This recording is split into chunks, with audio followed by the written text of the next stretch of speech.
What's going on, everyone? Joe here, back again with Jar Jar Jargon.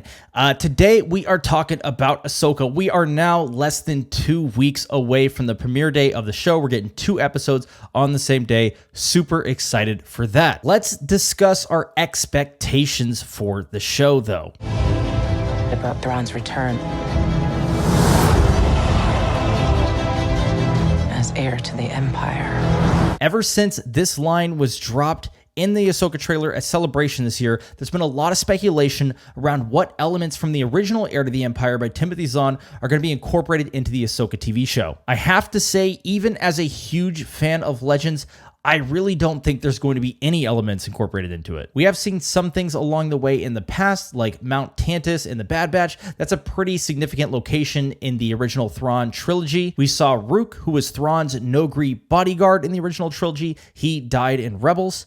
And of course, we saw Captain Pellaeon, who's kind of Thrawn's right-hand man in The Mandalorian. From what we know about Ahsoka, a lot of the story is going to take place in this unknown regions, or what they're calling the New Beyond. Now, none of the original story of Heir to the Empire took place out there, so I think what's going to happen here is we're going to see a pretty different story overall. I don't believe we're going to see Mount Tantiss in season 1 of this series at all. I don't think Rook is going to come back alive, and I don't even think Pellaeon is going to team up with Thrawn yet. As we know, Pellaeon is probably closer to the core galaxy, not out in the unknown regions with Thrawn. There's of course still the chance that we at least get some sort of glimpse of him, maybe around those New Republic plot threads that we know are going to happen as well. I think it's very possible that the line in the trailer is simply just a callback. It's something to Dave Filoni just saying, look, that's where Thrawn originated from, and he's just giving an ode to the original book. I don't expect Talon Karrde, Mara Jade, Jorah Sabaoth, any of them to show up in this show. That being said, I still think it's very, very possible that the lead-up movie, everything that this is culminating to, will be some sort of adaptation or faithful adaptation of the books. I think we're going to see more of the storyline around Luke. I think it's very, very possible that we're going to see Talon Karrde or some sort of other smuggling group that may include Mara Jade as well. And as for Jorah Sabaoth, who was the Dark Jedi clone in the original trilogy, I think it's very possible he will be replaced by Snoke. That way, as Disney has been so keen to do, they can tie in plot threads of the sequel trilogy. Do I love that idea? Honestly, no. I'd rather see a clone of someone like Mace Windu, or if they want to just give us the true Jorah Sabaoth, that would be awesome as well. But I think it's going to be Snoke. It kind of fits the time period. We know that Snoke had some sort of epic battle with Luke in the past, according to current canon.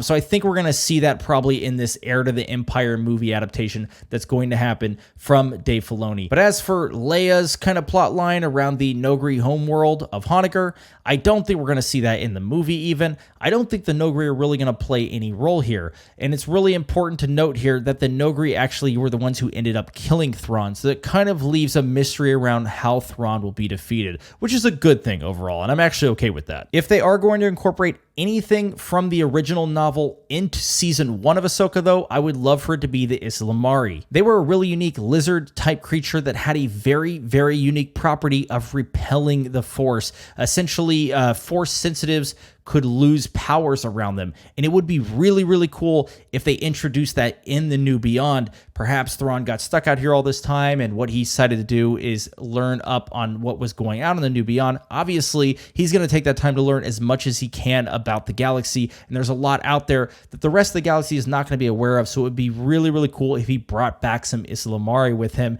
and was able to kind of counter Force sensitives with them. I just think without some sort of counter to the Force, Thrawn is going to be easily defeated, especially by someone like Luke Skywalker. We've already seen how powerful he is in this time period and The Mandalorian Season 2. I don't think he would have trouble boarding Thrawn's ship and killing him if that's what he really wanted to do. Now, of course, if there was some way to kind of take the Force away from him, you know, Thrawn is in this bubble, this Islamari shield, then of course, maybe then he wouldn't be so easily defeated. So that'd be really cool to see. I think that's one element that we could see in the show. I'd love to know what you guys think. Do you think we're actually going to see any components of the original novel in season 1 of Ahsoka? Do you think it's going to be saved for down the road?